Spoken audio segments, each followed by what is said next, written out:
এটা হলো দেশাল জাতের গরু, পাহাড়ের।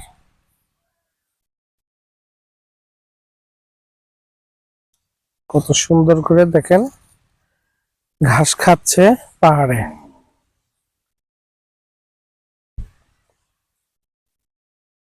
দেখতে পাচ্ছেন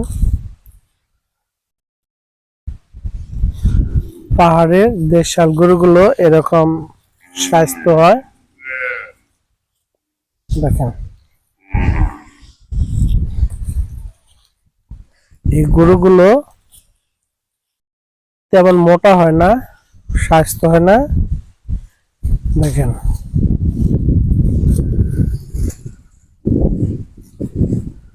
মাশাআল্লাহ, দেখেন কত সুন্দর গাছগুলো খাচ্ছে।